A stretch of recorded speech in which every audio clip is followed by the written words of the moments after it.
Bonjour, je m'appelle Shekina, je suis actuellement en formation pour devenir pasteur au centre de vie et j'ai la joie de pouvoir vous accueillir aujourd'hui pour ce message. Je me réjouis que vous puissiez vivement l'écouter, attentivement et surtout que vous puissiez recevoir de la part de Dieu une parole spécialement pour vous. Alors n'hésitez pas à vous abonner pour suivre tous nos prochains messages et soyez bénis. Très court instant.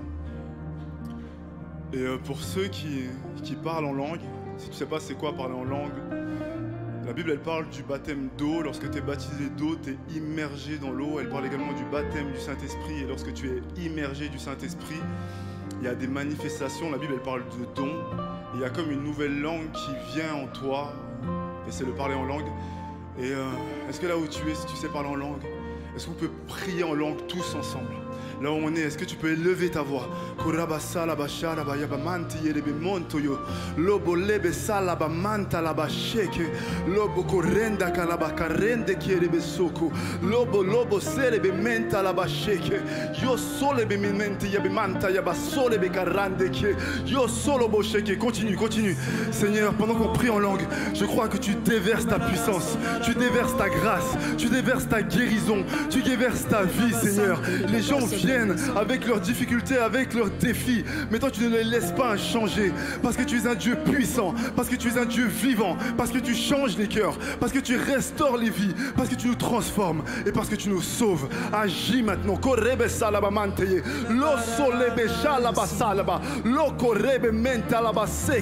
Saint-Esprit, viens et prends la place du roi. Saint-Esprit, viens et prends la place du roi. Saint-Esprit, agis, transforme, libère, sauve les couples qui sont brisés, les cœurs qui sont dévastés, les gens qui sont pris au piège par des addictions. Aujourd'hui, transforme leur vie, transforme leur cœur dans le nom de Jésus. Est-ce que tu peux acclamer le Seigneur avec moi, s'il te plaît?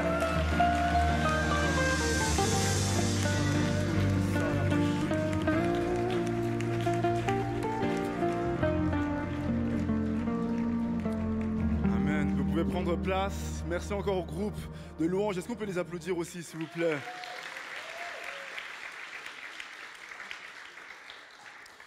Ils font un travail exceptionnel. Je vous demande juste quelques instants que je mette mes notes. Il y a un chronomètre. Sinon, je vais prêcher à l'africaine, on sera encore là dans 3 heures. Moi, ça ne me dérange pas.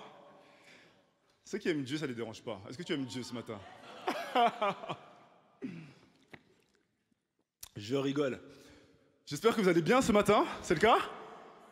C'était puissant, je ne sais pas pour toi, mais moi, j'aime tellement vivre des moments comme ça, dans la présence de Dieu. C'est tellement incroyable de louer Dieu et de réaliser en fait qu'il suffit d'être dans sa présence pour être transformé, restauré, guéri et comme certains disent, empuissancé, rempli de sa puissance. Amen.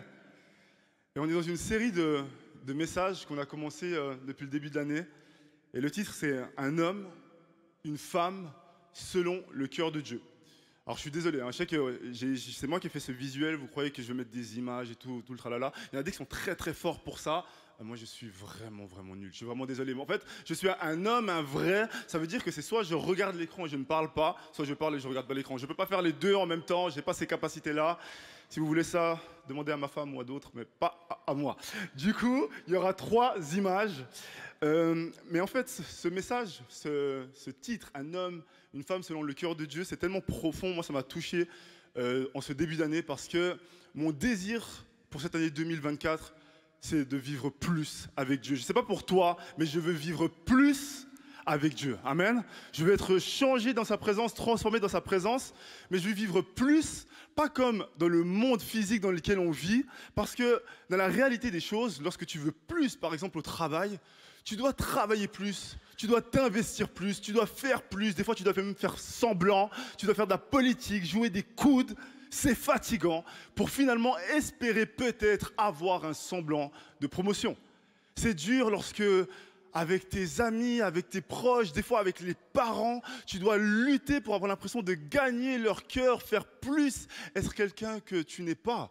Et tu as l'impression que plus je fais, peut-être qu'un jour, je vais finalement me trouver, mais en fait, tu ne te trouves pas. À la fin, tu es perdu. Si vous vivez ça dans votre couple, j'espère pas, mais si vous vivez ça dans votre couple, appelez à l'aide, parce que c'est pas normal dans son couple de vivre ça, d'avoir l'impression de ne pas être soi-même. Amen. Et le but, en fait, c'est que le Seigneur nous transforme dans sa présence. Il nous prend tels que nous sommes, mais il nous aime trop pour nous laisser comme nous sommes, alors il nous transforme. Amen. Et vous savez, alors que j'étais en train de lire ce titre, là c'est tout bon, hein, tu peux enlever le titre. Alors j'étais en train de lire ce titre, un homme, une femme, selon le cœur de Dieu. Plus je le lisais, plus j'étais dans la confusion. Parce que vous savez, je ne sais pas pour vous, moi j'aime beaucoup le français. Le français, je trouve que c'est beau, c'est poétique, c'est sexy. Oh, j'aime beaucoup le français. Oui, parce qu'il y a pareil, en français, je veux dire je t'aime, je t'adore, tu es magnifique, c'est beau.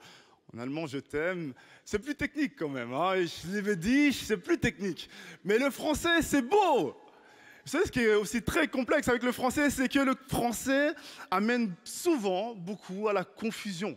Parce qu'il y a des mots qu'on croit comprendre, qu'on croit saisir, qu'on croit maîtriser, mais réellement, littéralement, on ne les comprend pas. Parce que le français, ce n'est pas une langue source comme le latin, comme l'hébreu ou le grec. Et du coup, il y a des mots qu'on utilise, mais que notre cerveau, littéralement, ne capte pas, mis à part si on te l'explique. Et lorsque tu deviens chrétien, typiquement, mais il y a aussi plein de nouveaux mots que tu apprends, que tu découvres, que tu crois comprendre, mais que tu ne comprends pas vraiment. Et il y a des parents ou des gens qui aiment les utiliser avec intensité. Comme les parents, des fois, lorsqu'ils ont peur pour leurs enfants, ils s'énervent et disent qu'il faut que tu arrêtes d'agir comme ça. Repens-toi, sinon tu vas aller en enfer, repens-toi. Et l'enfant est tétanisé, l'enfant a peur, l'adolescent a peur. Et les parents, ils pensent qu'il a compris, il n'a pas compris. Tu lui fais peur, mais il ne comprend pas le mot. Parce que la repentance, si on ne te le montre pas, tu ne la comprends pas. Ok ? Donc en fait, on entend ça, moi quand j'étais petit, j'entendais ça, repentez-vous. Mais le mot, vraiment, dans ma tête, ne fait aucun sens. Je vais vous donner l'exemple de qu'est-ce que c'est que la repentance. C'est typiquement le genre de situation que je déteste. Parler avec quelqu'un, je lui donne mon temps, oui, parce que si je prends du temps avec toi, je te donne mon temps, donc je te donne ma vie, un peu de mon temps, c'est un peu de ma vie, ok ? Et je discute avec toi, et toi tu me dis, oh dans ma vie, j'ai envie de réussir, j'ai envie de réussir, j'ai envie de réussir. Maintenant, disons que la réussite, c'est partir à gauche, ok ? Et puis, échouer, du coup, c'est partir à droite. Donc je parle avec lui pendant 1 heure, je l'encourage, il me dit j'ai envie de réussir, et à la fin de la conversation, il me dit ciao, bonne journée à toi, et il part à droite. Pourquoi tu pars à droite? Pendant 1 heure, tu me dis que tout ce que tu veux dans ta vie, c'est partir à gauche, et à la fin, tu pars à droite. Et ça me rend fou. Et en fait, la repentance du grec métanoïa, c'est changer sa manière de faire, changer de direction. J'allais dans ce chemin et je change. Donc maintenant, si tu veux que la personne puisse se repentir, directement, tu vas lui dire, attends. Tu passes ton temps à mettre sur les réseaux sociaux que tu veux réussir, que tu veux ci, que tu veux ça. Mais tout ce que tu fais chaque jour dans ta vie, c'est tout l'opposé. Change de manière d'agir. Et ça, c'est amener quelqu'un dans la repentance parce que tu lui expliques ce que c'est. Après, il y a 3 possibilités pour laquelle la personne, elle fait ce qu'elle fait. La première, c'est peut-être que la personne ne sait pas distinguer la gauche de la droite. Des fois, dans la vie, tu veux quelque chose. Non, mais c'est vrai. Des fois, dans la vie, dans ton couple, tu veux des choses que tu exprimes. Et après qu'on analyse un petit peu ton caractère, on réalise que tu ne plantes pas vraiment ce que tu aimerais récolter. Amen. Les gens qui veulent la paix, mais qui ne pardonnent pas. Alléluia, je ne parle pas de toi, je parle de ton voisin. Mais il y a des gens qui ne savent pas distinguer la gauche de la droite. Après, il y a des personnes, c'est différent, c'est qui parlent avec toi. Et en fait, ils ne veulent pas te blesser, alors ils vont dans ton sens. Okay, ils se disent que oui, je veux aussi réussir, je veux ci, je veux ça. Mais en fait, tu les fatigues, alors à la fin, ils partent là où ils aiment aller. Et puis, en fait, il y en a des qui ont été frappés par la vie et finalement, ils sont dans la confusion. Bref, tout ça pour dire que, quelquefois, le français, c'est un petit peu confus. Pareil pour la générosité. Il y a des gens qui disent, si tu parles à la majorité des gens, ils vont te dire, je suis quelqu'un de généreux. Moi, j'aimerais savoir à partir de combien est-ce qu'on est généreux? À partir de combien? Je ne sais pas, tu donnes combien de fois? Je connais des gens qui ont donné une fois en 1998 à une association pour les pandas et depuis, ils sont généreux. Tu ne peux pas leur dire qu'ils ne sont pas généreux et ils vivent basés sur ça. Si, moi je suis quelqu'un de généreux. Et ça ne veut pas dire ça la générosité. À la base, le terme généreux veut dire noble. En fait, c'est un état. Ce n'est pas quelque chose que tu fais, c'est un état. Je suis généreux, je suis noble, j'ai tellement que je peux donner avec largesse et libéralité. Donc en fait, nous en français, on s'accapare des mots. Je suis généreux, je suis ci. Mais en fait, lorsqu'on observe ta manière de vivre, quelquefois, même la mienne peut-être, on n'est pas très cohérent. Amen.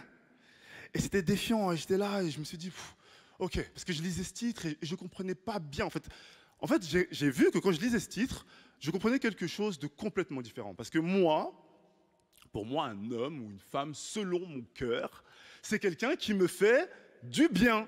Hein, c'est quelqu'un qui me fait plaisir. Et je sais les gens qui sont selon mon cœur et ceux qui ne le sont pas. Ceux qui sont selon mon cœur, quand je les vois, je suis content, je me réjouis. Et il y en a des, quand je les vois, j'ai envie de les fuir. C'est comme ça. Voilà, c'est comme ça. Et le truc, c'est que si je dois interpréter ce titre avec ma compréhension, eh ben c'est défiant. Parce que ça veut dire que l'amour de Dieu dépend de mes actions, finalement. Et du coup, j'ai commencé à chercher dans la Bible. Il y a des versets qui montrent des choses intéressantes, notamment dans 1 Samuel 16, 17. Tu peux afficher le verset. Et le verset commence par « mais », ce qui est très, très intéressant. « Mais l'Éternel dit à Samuel, ne prête pas attention à son apparence et à sa grande taille, car je l'ai rejeté. En effet, l'Éternel n'a pas le même regard que l'homme. L'homme regarde à ce qui frappe les yeux, mais l'Éternel regarde au cœur. » Et c'est très, très, très intéressant. Parce que dans la vie, lorsque tu veux gagner les gens, lorsque tu veux gagner le cœur de la masse, lorsque tu fais de la politique ou quoi, le focus est sur tes actions. Qu'est-ce que tu fais en public? Et c'est pour ça qu'on voit même beaucoup d'influenceurs qui font semblant de faire des œuvres sociales, des actes caritatifs, etc. Mais en fait, c'est pour l'image, parce que nous sommes sensibles à l'image. Si l'image est belle, si l'image nous touche, qu'est-ce qu'on fait? On like. Ah oui, et je like si c'est bien, je like pas sinon. Et en fait, on a cette sensibilité-là, et des fois, c'est pour ça qu'on se sent piégé, surtout lorsque tu es jeune, que tu sors avec quelqu'un, etc. Au début, il te montre tout le beau, je pense que c'est pareil aussi avec le temps, puis après, tout d'un coup, tu te trouves à vivre avec, et tu es là, on m'a piégé. Caméra cachée, on m'a piégé, parce que c'est pas ça. Et nous, en fait, on tombe amoureux de ce qui frappe les yeux, mais Dieu regarde le cœur. Ça veut dire quoi? Que dans la vie, tu peux vivre et être inconsidéré de tout le monde et être aimé de Dieu. Et tu peux être aimé de tout le monde et être rejeté de Dieu. Et le Seigneur, il commence ce verset en disant « Mais l'Éternel, je ne suis pas comme vous. » Ok? Donc très très intéressant. Ça nous montre déjà que le titre du message, un homme, une femme selon le cœur de Dieu, ce n'est pas à propos de tes actes. Mais c'est à propos de quoi alors? Et il y a un verset complémentaire très profond dans 1 Jean 4, 8 qui dit cela. Bien-aimés, aimons-nous les uns les autres, car l'amour est de Dieu. Et quiconque aime est né de Dieu et connaît Dieu. Celui qui n'aime pas n'a pas connu Dieu, car Dieu est amour. Ce verset est extrêmement complexe. Je vais le relire une fois parce que je sais que tu crois l'avoir compris, mais c'est justement le jeu du français, mais tu n'as pas compris. Bien-aimés, aimons-nous les uns les autres, ok? En fait, en vrai, c'est la prolongation du commandement de Jésus, car l'amour est de Dieu, l'amour entier provient de Dieu, et quiconque aime réellement est né de Dieu et connaît Dieu. Okay. Celui qui n'aime pas, s'il y a des gens dans la salle qui n'aiment pas, n'a pas connu Dieu, car Dieu est amour. Merci pour le verset, c'est tout bon. La profondeur de ce verset, en fait, elle est tellement, tellement violente. Pourquoi? Parce que ce verset vient définir Dieu. Elle n'est pas en train de dire que Dieu aime, que Dieu il conjugue le verbe aimer. Nous, on conjugue le verbe aimer. Et tant que je dis aimer au présent, tout va bien. Glody, je t'aime. Mais comment je vais te dire, Glody, je l'aimais bien. Je t'aimais, toi. Hein. Et la suite n'est pas belle, parce que ça veut dire qu'il y a plein de raisons qui font qu'aujourd'hui, je t'aime plus vraiment. Et le truc, c'est que Dieu ne conjugue pas le verbe aimer. Dieu est amour. Lorsque Dieu te regarde, il a un regard d'amour sur toi. Lorsque Dieu te touche, c'est une action d'amour qu'il a pour toi. Même lorsque Dieu te corrige, c'est parce qu'il t'aime. Tout ce que Dieu fait est amour parce qu'il manifeste cela. Amen. Et maintenant, le verset dit cela, en fait, c'est que ceux qui aiment réellement sont de Dieu, ils émanent de Dieu. Ok? Et nous sommes appelés enfants de Dieu. Ça veut dire que le signe distinctif par rapport à ceux qui ne connaissent pas Dieu devrait être notre amour, notre état d'amour, pas notre capacité à le conjuguer. Amen. Et je sais que c'est défiant, hein. Il y en a des pour qui c'est très dur de comprendre cela. Et là, je vais aller en profondeur. Pourquoi? Parce que il y a des non-chrétiens qui, moi, ils me font un peu rire, mais depuis des années, c'est avec la même question qui justifie le fait qu'ils ne viennent pas à l'église, qu'ils n'aiment pas Dieu. C'est, mais si Dieu était si bon, pourquoi il y a tout ce malheur sur terre? Et c'est trop fort, parce que lorsqu'ils le disent, ils le disent avec une telle arrogance, comme si personne dans l'histoire de l'humanité n'avait répondu à la question. Personne, hein, personne. Mais peut-être que s'il y a des choses qui se passent sur la terre, c'est peut-être parce que dans le monde spirituel, il n'y a pas que Dieu. Ah, peut-être que ça commence par là. Parce que c'est assez marrant. Ces gens-là, en l'occurrence, qui posent ces questions, j'ai toujours été bluffé parce qu'ils ont une capacité de discernement qui me surprend. Alors, ils arrivent à se poser la question pourquoi ça arrive, où est Dieu, s'il y a un Dieu, pourquoi. Mais, lorsqu'il est minuit, en été, je ne les ai jamais vus prendre leur linge, aller à la plage avec leur petit panier à pique-nique, se coucher au milieu de la plage et attendre que le soleil les fasse bronzer à minuit. Jamais. Ils savent discerner que le soleil n'est pas là. Et ils ne se posent pas la question, mais s'il y avait un soleil, pourquoi fait-il noir et pourquoi ne suis-je pas en train de bronzer? Le soleil est là, mais il ne t'impacte pas. Alors tu sais que je ne sors pas à cette heure-là. C'est marrant. Ils vont à la plage, il y a des grillades, et puis après ils ont un peu chaud, ils veulent se baigner, et ils ne confondent pas le feu de la grillade avec la piscine. Ils font une distinction nette entre le feu et l'eau. Mais comment font-ils? Et là, on est en hiver, il fait plutôt froid, et je ne vois personne ici avec un short, peut-être Gaëtan, mais bon, peut-être Gaëtan et Joey, mais sinon, personne. Tout le monde s'habille chaudement parce qu'on fait la distinction entre l'été et l'hiver. On sait le faire. Mais lorsque on parle de Dieu, tout d'un coup, confusion complète. S'il y avait un Dieu, alors pourquoi tout ça se passe? Peut-être parce qu'il y a quelqu'un d'autre aussi. Amen. C'est aussi simple que ça. Et là, du coup, si tu as des amis qui t'embêtent avec ça et qui te disent « je n'ai pas de réponse », c'est bien, on a filmé ça, tu vas le mettre sur Instagram, comme ça, là, ils sauront. Et la prochaine fois, ils viendront à l'église avec toi. Amen. Le Seigneur est vivant, ok? Et du coup, on l'a dit en fait, du coup, quand maintenant on analyse, et parce que là, je vais aller en profondeur dans ce titre, j'avais dit à ma femme, l'introduction va prendre plus de temps que tout le message. Maintenant qu'on va aller en profondeur, j'étais là et j'ai commencé à comprendre, ok, Seigneur, tu es amour, nous venons de toi, etc. Ça veut dire que le titre, quand tu dis un homme, une femme, selon le cœur de Dieu, si tu es amour, l'amour en fait c'est, le cœur et l'amour c'est la même chose. Si tu es amour, tu es cœur, donc le cœur c'est toi finalement, ok? David, la Bible dit que c'est un homme selon le cœur de Dieu. Donc ça veut dire quoi? Ça commence à me perturber. Et quand tu es un orateur et que tu es perturbé et que tu n'arrives pas très bien à comprendre quelque chose, qu'est-ce que tu fais? Tu vas dans la langue source, donc tu vas dans l'hébreu. Ok. Donc j'ai pris le verset en hébreu et ça donne ce mot, ça donne la phrase qu'il bao, et je vais la disséquer, avec le qui est le selon et qui en vérité, profondément, peut se traduire comme. Ok? Donc Dieu cherche un homme et une femme comme quoi? Okay. Et ensuite, il y a la suite, le lève. Le lève qui signifie le cœur, mais pas le cœur comme toi et moi on l'imagine, parce que justement toi et moi on imagine l'émotion. C'est pour ça qu'on se dit que quelqu'un selon mon cœur, c'est quelqu'un que j'aime bien ou que j'aime pas. Mais en fait, c'est pas ce qu'il est en train de dire dans ce verset. Lève fait référence à l'intérieur de l'être, son esprit, ses pensées profondes, ses motivations. Okay? Je cherche quelqu'un comme mon cœur, mais mon cœur, ce n'est pas une émotion, c'est qui je suis. Et puis le bao, à la fin, il se traduit littéralement par lui. Dieu parle de lui-même. Donc en fait, il est en train de dire que j'ai trouvé quelqu'un qui est comme moi. Ce que Dieu a vu en David, c'est quelqu'un qui était comme lui. Quelqu'un qui avait un cœur qui le ressemblait. Et c'est ça la distinction, c'est ça la grosse différence entre comprendre ce message et se dire « Ok, cette année, je veux être quelqu'un selon le cœur de Dieu au niveau émotionnel » parce que tu vas tomber dans un autre piège et tu vas commencer à vouloir gagner le cœur de Dieu, à manipuler le cœur de Dieu. Lorsque je m'adresse à mes parents, j'ai 4 frères, je ne suis pas en compétition avec eux pour qu'on essaie de se prouver si on est vraiment les enfants de nos parents. En fait, on le sait. Et il y a des actions qu'on pose qui reflètent que nous sommes les enfants de nos parents. Il n'y a pas de lutte intérieure.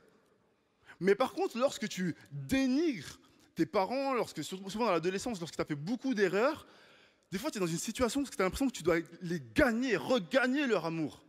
Et en fait, ce n'est pas ce que Dieu nous appelle à faire. Parce que si tu fais cela, ta vie va être une vie de souffrance. Au travail, tu dois prouver. En société, tu dois prouver. Des fois, même avec les proches, tu dois prouver. Et avec Dieu, tu dois prouver. Ce n'est pas ce que le Seigneur te demande. Le Seigneur te demande de réaliser que c'est une question de nature. Si tu lui appartiens, il y a une transformation à l'intérieur de toi. Tant que tu es en compétition avec tes actions, tu n'es pas en paix. Et en plus, pour être heureux, tu vas commencer à pointer du doigt les autres. Parce que tu vas dire, mais je suis quand même meilleur que lui, quand même meilleur que elle. Mais pourquoi lui, il prêche? Mais moi, je fais ça.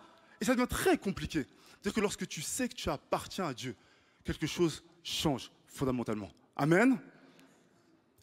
Et c'est ce dont il s'agit en fait.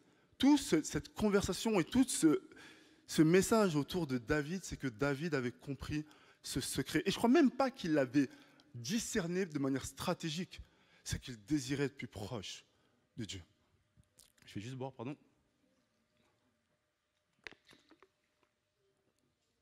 Et du coup, lorsque tu comprends cela, tu commences à vivre ce message de manière différente. Parce que lorsque tu sais que la question, c'est plus est-ce que je plais à Dieu, mais est-ce que je désire être comme Dieu?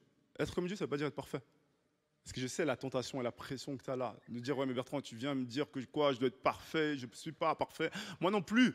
Mais en fait, tu veux ressembler à ton Père.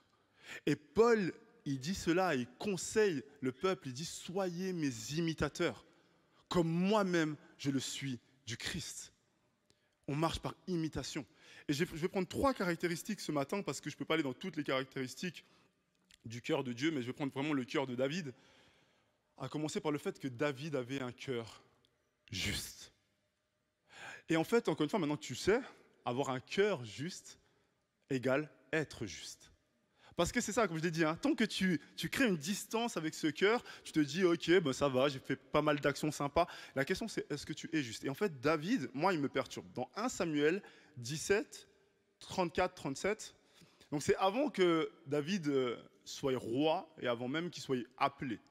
Donc il parle à ce moment-là à Saül et il explique ce qui s'est passé dans le passé. Okay, parce qu'en fait, il veut aller combattre Goliath. Le roi Saül lui dit non, regarde comme tu es chétif, tu vas aller combattre Goliath, il va te massacrer. Voilà. Je reste poli. Voilà. Okay. Et voilà ce que David dit. Je faisais paître le troupeau de mon père quand le lion ou l'ours venait enlever une bête du troupeau. Quand le lion, je relis, parce que vous n'avez pas compris. Quand le lion ou l'ours venait enlever une bête du troupeau, je lui courais après, je le frappais et je le délivrais la bête de sa gueule. Moi, je sais que David n'était pas noir. Parce qu'un noir n'aurait jamais fait ça. Un lion vient, il prend l'agneau, je lui laisse tranquillement. Je lui donne 2 même, je lui donne 2. Voilà. Et voilà, il dit cela. S'il se dressait contre moi, je le saisissais par la barbe, je le frappais et je le tuais. C'est ainsi que j'ai abattu les lions et l'ours. Le Philistin, donc Goliath, cet incirconcis, sera comme l'un d'eux, car il a défié les troupes du Dieu vivant. David dit encore, le Seigneur qui m'a délivré de la griffe du lion et de la griffe de l'ours, me délivrera aussi de la main de ce Philistin. Alors Saül dit à David, va et que le Seigneur soit avec toi. Non, ce verset, il est surpuissant. Même moi, ce que j'ai dit, c'est pas une blague. Vous pensez que je dis ça pour rigoler? Déjà, oui, les Noirs, on est des fois peureux. On protège nos femmes, nos enfants, mais pas des agneaux, pas des choses comme ça. Non. Je me fais pas manger pour l'agneau. Mais ce qui est profond, c'est que David, il avait un cœur juste. Il avait un cœur juste. Ça veut dire qu'il arrivait à comprendre qu'ils sont sans défense. Si je les laisse, ils vont se faire manger. Et en fait, je vais combattre pour eux. Et ce que j'aime là-dedans, c'est que David, en fait, lorsqu'il a été oint roi, je ne sais pas si vous connaissez un petit peu l'histoire, je vous mets le contexte, Saül avait été choisi pour être le roi sur le peuple d'Israël, et au bout d'un moment, il a désobéi à Dieu, il s'est éloigné de Dieu. Et le prophète Samuel, qui était celui qui avait oint Saül comme roi, il pleurait, il se morfondait sur la situation de Saül. Et au bout d'un moment, Dieu lui dit, arrête de te morfondre, j'ai déjà trouvé un autre roi, quelqu'un selon mon cœur. Et ce qui est violent dans ça, c'est que on croit que lorsque David il est appelé roi, c'est parce qu'il a déjà battu Goliath. On se dit, il a dû faire quelque chose d'extraordinaire. Mais il ne s'agit pas de ça. Il a été choisi pour l'état de son cœur et pas pour ses actions. Et c'est hyper important. C'est hyper important de comprendre cela parce qu'il n'y a pas de manipulation en lui. Ça veut dire que David, maintenant, là je vais encore plus profond, c'était le fils de Isaïe. Isaïe n'aimait pas David. Il aimait ses autres fils. Il était fier d'eux, il était heureux de les avoir parce que c'était les enfants légitimes, David c'était compliqué. Et il lui disait, va garder le troupeau, en vérité, en espérant qu'il se fasse bouffer. C'est ce que le texte nous dit, vraiment. Il espérait vraiment que David meure. Et David, il était là, il était seul, il savait que c'est comme s'il n'avait pas de père, mais il avait trouvé un père en Dieu. Et lorsqu'il protégeait les agneaux, etc., c'est parce qu'il voyait les troupes de Dieu. Il voyait cela. Et en fait, il était prêt à donner sa vie. C'est étrange, parce que quelqu'un a donné sa vie pour nous. Il avait déjà ce cœur qui était comme Dieu. Amen. Et en fait, ça te pousse à te poser la question, lorsque je fais des choses dans la vie, lorsque je sers à l'église, lorsque j'aide quelqu'un, qu'est-ce qui me pousse à le faire? Est-ce que c'est ce que je peux gagner en termes d'image? Est-ce que c'est parce que, et croyez-moi, dans le monde chrétien, c'est pire encore, parce que des fois, tu crois que quand tu sers ici, que tu es exempté d'être dans la fausseté, mais tu peux tomber dans ça. Je viens, je mets les chaises, je fais ci, je fais ça, mais si ton but, c'est de gagner le cœur des hommes, tu n'y es pas. Amen. Tu n'y es pas parce qu'on n'a rien pour toi. On n'a rien pour toi, mis à part quoi? Notre merci. Mais Dieu, lui, il voit ton cœur. Amen.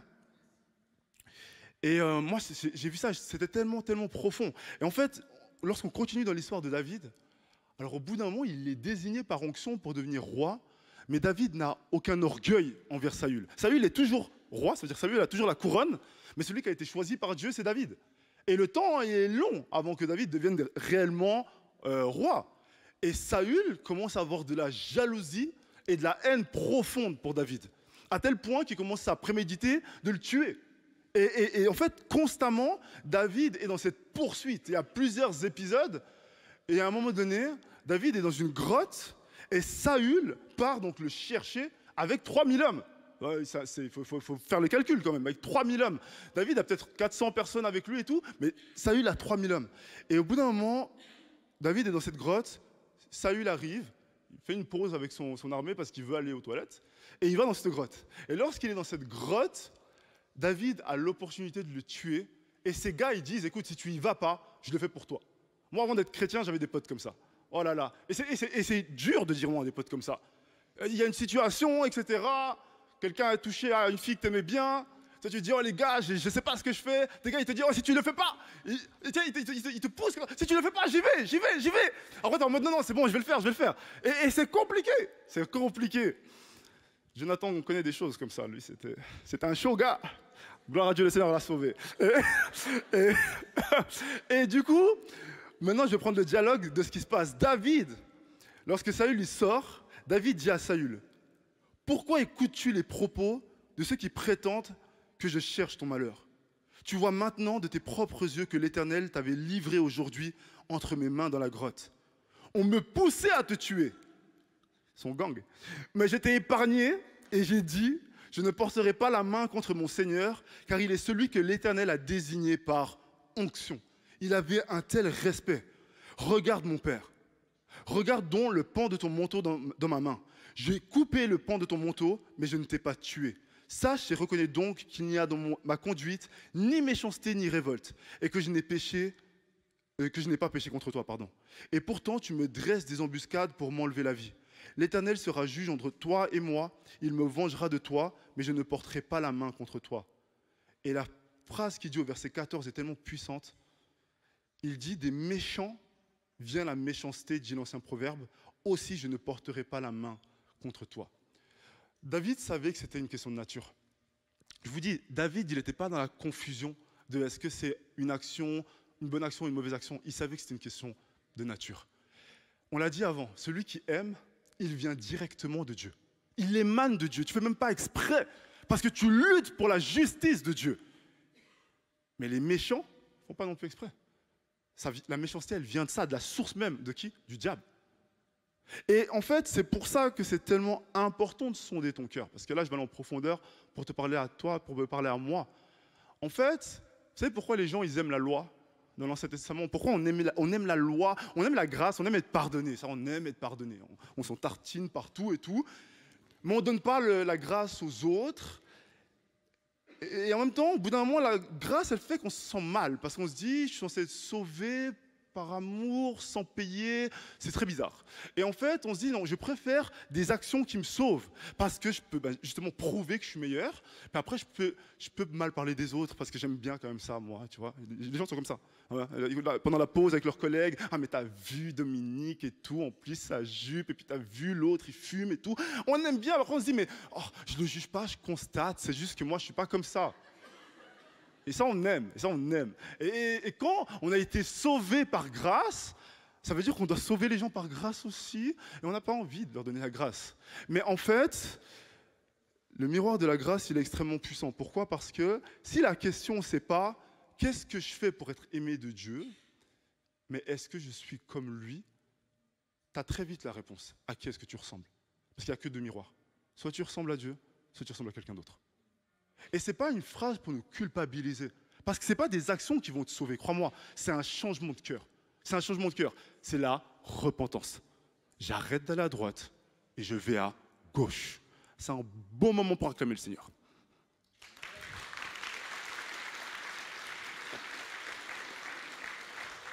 Alléluia. J'avais soif aussi, donc ça passait bien. Merci. Et du coup, la troisième partie, on arrive gentiment à la fin. Je vais demander au groupe de louange de revenir si c'est possible. Et la troisième partie, c'est un cœur repentant. David était quelqu'un qui avait un cœur repentant. En fait, il savait qu'il n'était pas parfait. Parce que beaucoup de personnes, c'est un peu comme la générosité, comme je l'ai dit en fait. Il y a des gens qui ont donné en 1998, comme j'ai dit. Ils sont toujours généreux. Ils ne donnent à plus personne, mais c'est pas grave. Ils sont généreux. Il y a des gens qui sont repentis, il y a de cela 5 ans, 10 ans, et ils ne réalisent pas en fait que tous les jours de leur vie, ils vivent avec le souvenir du jour où ils se sont repentis. Et en fait, la confiance qu'ils ont, qui ils sont, la qualité de leur relation avec Dieu, c'est parce qu'ils se rappellent du moment où ils ont prié, pleuré, demandé pardon. Mais en fait, David avait compris que c'est une vie de repentance. J'aspire à la présence de Dieu. Ne me retire pas ta présence. À un moment donné, David a péché contre Dieu sévèrement et il voit très bien qu'il y a un souci et il sait qu'il va être châtié. Et dans le psaume 51, il est dans une conversation avec Dieu et voilà ce que David dit. « Ô Dieu, fais-moi grâce conformément à ta bonté, conformément à ta grande compassion. Efface mes transgressions, lave-moi complètement de ma faute et purifie-moi de mes péchés. Car je reconnais mes transgressions et mon péché est constamment devant moi. J'ai péché contre toi seul. J'ai fait ce qui est mal à tes yeux. C'est pourquoi tu es juste dans tes paroles, sans reproche dans ton jugement. Oui, depuis ma naissance, je suis coupable. Quand ma mère m'a conçu, j'étais déjà marqué par le péché. Mais tu veux que la vérité soit au fond du cœur. Fais-moi connaître la sagesse dans le secret de mon être. Purifie-moi avec l'hysope, et je serai pur.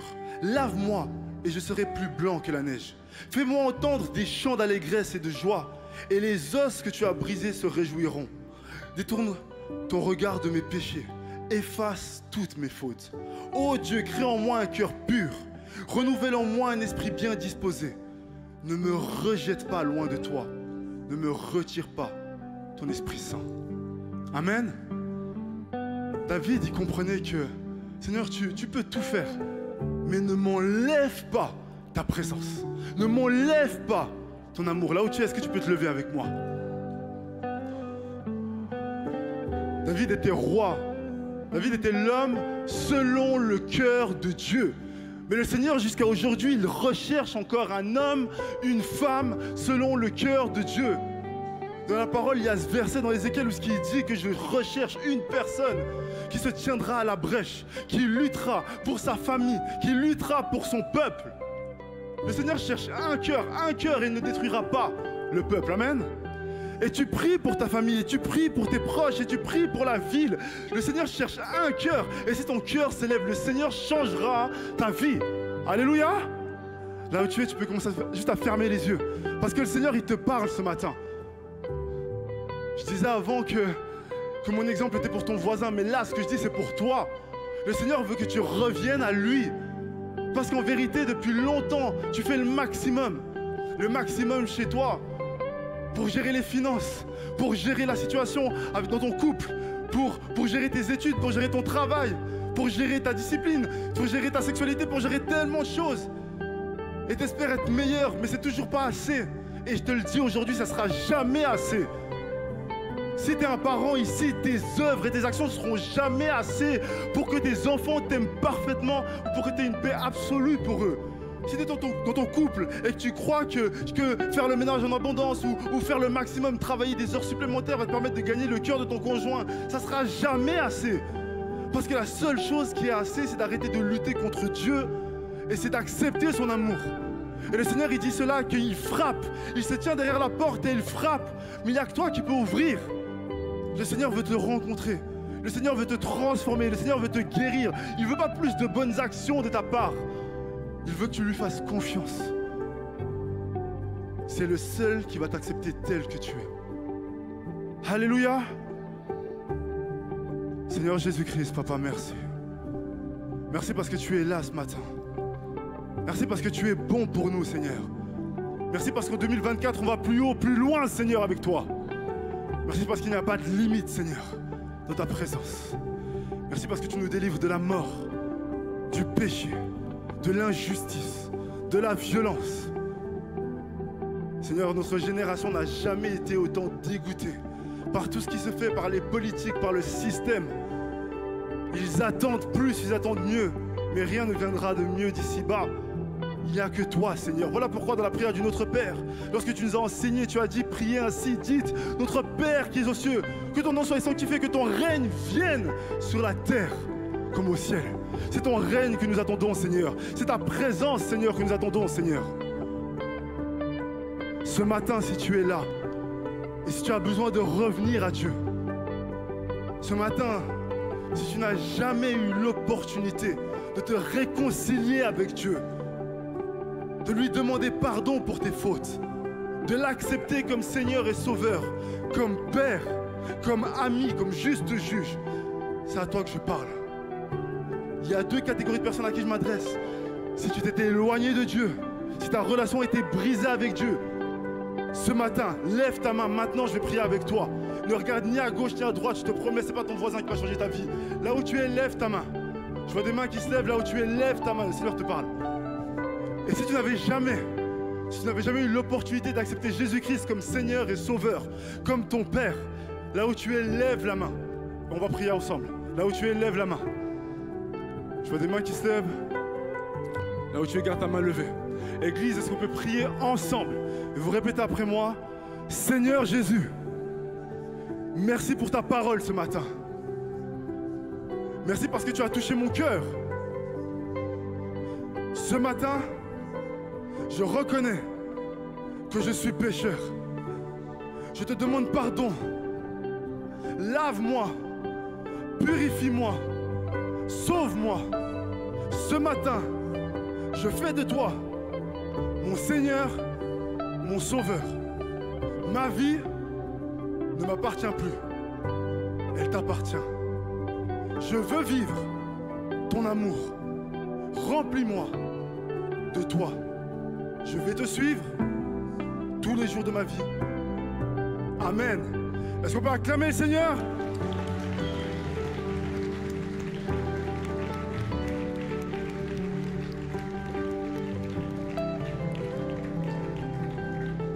Amen. Si tu as fait cette prière pour la première fois, sache que tu as été accueilli dans la famille de Dieu. Pas par nous, pas par une église, par le Seigneur lui-même. La Bible dit que maintenant, c'est la fête au ciel. Si Jésus-Christ est venu il y a de cela 2000 ans, qu'il s'est identifié dans l'état d'un être humain, s'il est devenu chair, s'il a marché, s'il est mort à la croix douloureusement, s'il a pris les coups, s'il a pris tout cela, c'est parce qu'il voulait te sauver. À l'époque, lorsque tu faisais une faute, lorsque tu péchais, tu faisais un sacrifice. Le sacrifice, c'était pour dire, Seigneur, c'est comme si moi je meurs et que tu me pardonnes mes péchés. Parce que le salaire du péché, c'est la mort. Lorsque Jésus-Christ est mort à la croix, c'était pour tous nos péchés. Amen. Et si tu as reçu le Seigneur aujourd'hui, si tu as fait cette prière, ça veut dire qu'il vit en toi et que tu es sauvé pour l'éternité. C'est tellement important que tu réalises cela, que tu réalises que ce n'est pas une affaire de religion, mais de relation. On acclame le Seigneur. Amen. Et je vais laisser la louange nous conduire dans un temps. Merci à tous, vraiment soyez bénis.